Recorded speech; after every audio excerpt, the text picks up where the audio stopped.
У які скандал уляпаўся Лукашенко? За што асудзілі маладога паспяховага афіцэра? І што чыноўнікі абяцаюць беларускім пенсіянерам? Вітаем, сябры! Гэта наша Ніва, і зараз мы ўсё вам раскажам. Лукашенко трапіў у чарговы міжнародны скандал. Ягонае інтэрв'ю расійскаму прапагандысту Яўгенію Папову было багатым не толькі на абразы Украіны і Захаду. Акрамя таго, у ім ён чарговы раз накінуўся на кіраўніцтва Арменіі за жаданне наладзіць адносіны з Еўрасаюзам і ЗША і адарвацца ад Расіі. Лукашенко заявіў, што армяне нікому не патрэбныя і што ўсе хутка забудуць пра гэтую краіну. Вы видите и политику. О ней даже я и не обращал внимания, и говорить не хочу о Армении. Ну что за политика? Кому армяне нужны, кроме нас? Никому они не нужны. Пусть развивают свою экономику и ориентируются на то, что у них есть. Какая Франция? Какой Макрон? Завтра Макрона не будет, и все забудут про эту Армению. У адказ на гэта група актывістаў закідала яйкамі, памідорамі і бульбай пасольства Беларусі ў Ереване. Удзельнікі акцыі заклікалі армянскі ўрад разарваць дыпламатычныя стасункі з афіцыйным Мінскам і выслаць з краіны беларускіх дыпламатаў.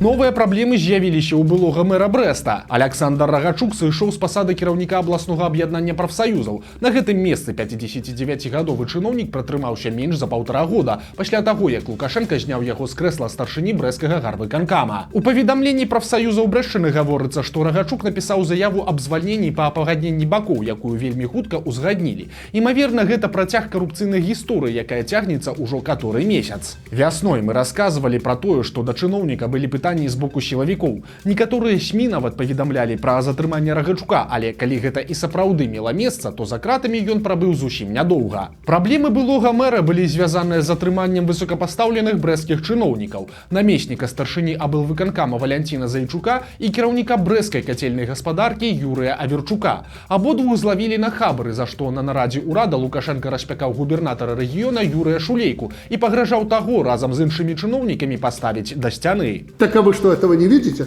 Первый ваш заместитель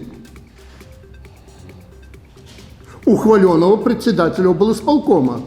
Кто будет за вашими заместителями следить и контролировать? Почему он денежное вознаграждение в качестве взяток в общей сумме $1000 за благоприятное решение вопросов, входящих в его компетенцию? Земельные участки, выделение денежных средств. То есть вы деньги даете, а он их делит с теми, кому вы даете, предоставление информации о строительных объектах сельхозназначения и так далее и тому подобное за содействие. Кто, Юрий Витальевич, будет отвечать за это? Товарищ президент, я по этому вопросу очень, так сказать, много выводов сделал в том числе. Садитесь. Але для Шулейкі сітуацыя нічым кепскім не скончылася. У канцы чэрвеня ён з Брэста пераехаў у Мінск, дзе стаў віцэ-прэм'ерам па сельскай гаспадарцы. Але ягоны былы паплечнік Рагачук пасля замены губернатара хутка сваю пасаду страціў. Магчыма, яму таксама падрыхтавалі месца ў сталіцы. Яшчэ адзін беспілотнік заляцеў у Беларусь. Сёння раніцай украінскія маніторынгавыя каналы паведамілі, што падчас чарговай паветранай атакі адзін з расійскіх шахедаў заляцеў з Чарнігаўскай вобласці на тэрыторыю Беларусі.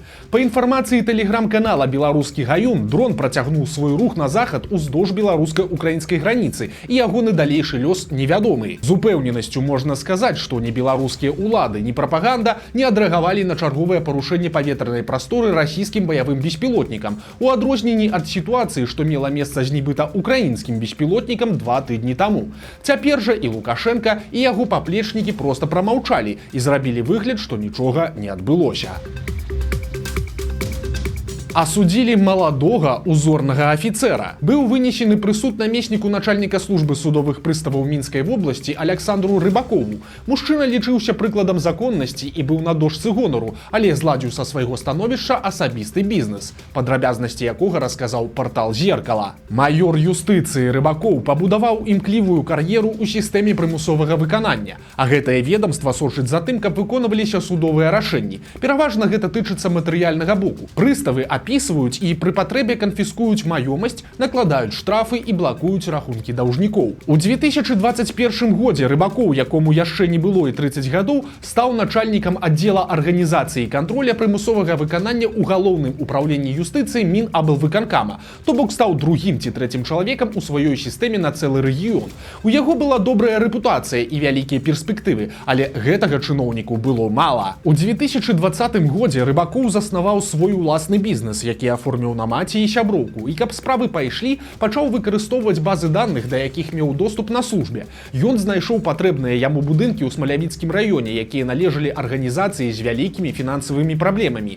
Рыбакоў наклаў арыш на гэтую маёмасць, каб прымусіць яе уласніка падпісаць дамову арэнды са сваёй кампаніяй на выгадных умовах. Пасля юрасоба чыноўніка выкупіла даўгі арэндадаўцы ў іншых кампаній, а маёр юстыцыі правёў фіктыўныя аўкцыёны.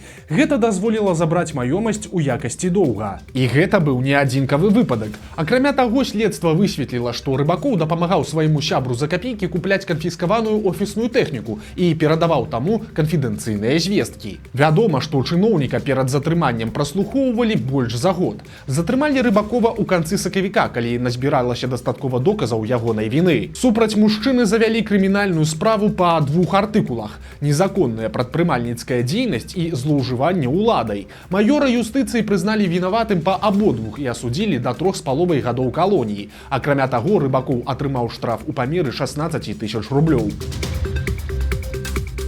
Мільёны на медыкаменты для структуры Лукашэнкі. З'явілася цікавая пастанова беларускага Саўміна. Упраўленню справамі Лукашэнкі выдзелілі дадатковыя грошы на закупку лекаў і медыцынскіх вырабаў. Сума вялікая, ажно 2 600 000 рублёў, а гэта амаль 800 000 даляраў. Але для чаго раптам спатрэбіліся гэтыя дадатковыя закупкі, незразумела. Магчыма, лекі збіраюцца прадаваць праз сетку аптэк, якая знаходзіцца пад крылом лукашэнкаўскай структуры. А можа быць, усё перададуць у так званую лечкамісію, клініку, дзе абслугоўваюць Лукашэнку і яго чыноўнікаў.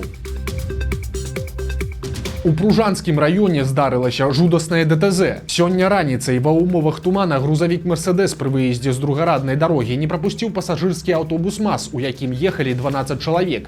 У выніку сутыкнення загінулі кіроўца грузавіка і 2 пасажыры аўтобуса. Гэта 45-гадовы мужчына і 17-гадовая дзяўчына. 13 чалавек атрымалі траўмы рознай ступені цяжкасці. 3, якія знаходзяцца ў самым цяжкім стане, перавялі ў Брэсцкую абласную бальніцу. Хоць прэзідэнцкія выбары ў Беларусі адбудуцца толькі ў наступным годзе, але чыноўнікі пачалі актыўна ўлагоджваць бюджэтнікаў ужо цяпер. Прэм'ер-міністр Роман Галоўчынка паабяцаў, што выдаткі на зарплаты работнікаў бюджэтнай сферы ў 2025 годзе вырастуць на 14,7%. Настолькі ж абяцаюць павялічыць і выдаткі на пенсіі. Акрамя таго, на 8% больш дзяржава плануе патраціць на выплаты па сацыяльнай дапамозе. Падымаць заробкі для бюджэтнікаў плануюць у 2 этапы – у студзені і верасні наступнага года. Праўда, ёсць адзін важны момант. Тут Галоўчынка мае на ўвазе рост агульнай сумы, якую дзяржава траціць на ўсіх бюджэтнікаў. Такія абяцанні яшчэ не азначаюць, што канкрэтна ваша зарплата ці пенсія павялічыцца на тыя самыя абяцаныя 15%. У Шчучынскім раёне АМАП зладзіў маскі-шоу, каб затрымаць 4 чалавек, якіх падазравалі ў стварэнні злачыннай схемы. Як сцвярджаюць у міліцыі, 3 супрацоўнікаў сельгасарганізацыі жыхар Гродна з мая па жнівень кралі хімікаты і насенне, якія пасля прадавалі прыватнікам. У схованках затрыманых знайшлі больш за 700 літраў сродкаў для абароны раслін. Следчы камітэт завёў крымінальную справу за растрату ў буйным памеры. Яе фігурантам пагражае да 7 гадоў калоніі. Сталі вядомыя імёны некаторых палітвязняў, якія выйшлі на волю па памілаванні. У аўторак прапагандысты паказалі сюжэт з калоніі ў Гомелі, дзе паразмаўлялі з некалькімі жанчынамі, якіх закрануў указ Лукашэнкі. Як вынікае з відэа, сярод вызваленых ёсць Ксенія Луцкіна, Ірына Санкоўская і Вольга Новікава. Луцкіна была журналістка БТ, якой прысудзілі 8 гадоў калоніі. Яна мае цяжкае захворванне, пухліну ў галаўным мозгу і пакутуе ад невыносных боляў. 59-гадовую Ірыну Санкоўскую асудзілі ў мінулым снежні на 1,5 года калоніі за каментары пра Лукашэнку і здзек з дзяржаўных сімвалаў. Ёй удалося выйсці на волю на 3 месяцы раней за прызначаны тэрмін. Вользе Новікавай 31 год. У 22-м яна была затрыманая за ўдзел у пратэстах 20-го года і асуджаная па народным 342-м артыкуле. Вядома, што месяц таму таксама па памілаванні выйшаў ейны муж Віктар.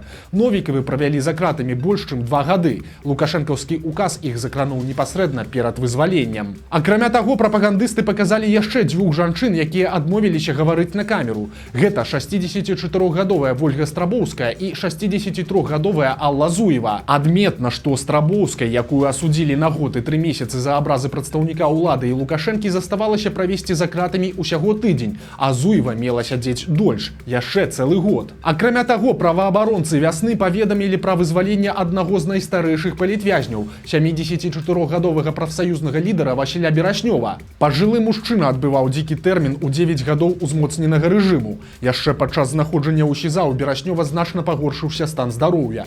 Ён пакутаваў ад боляў у адзінай нырцы. Сітуацыя была настолькі крытычная, што медыкаментознае лячэнне не мела сэнсу і патрэбная была перасадка. Прозвішчы яшчэ 4 вызваленых назваў Андрэй Стрыжак. Гэта Кацярына Леў, Наталья Пятрович, Тамара Каравай і Святлана Палуэктава. Яны былі асуджаныя на тэрміны ад 2 до 6 гадоў калоніі. Па стане на гэты момант вядомыя 15 прозвішчаў вызваленых палітвязняў. Гэта 11 жанчын і 4 мужчыны. Нагадаем, што лукашэнкаўскі указ аб памілаванні павінен быў закрануць 30 зняволеных, але ці былі ў ім тыя, каго ўжо вызвалілі 1,5 месяца таму, незразумела.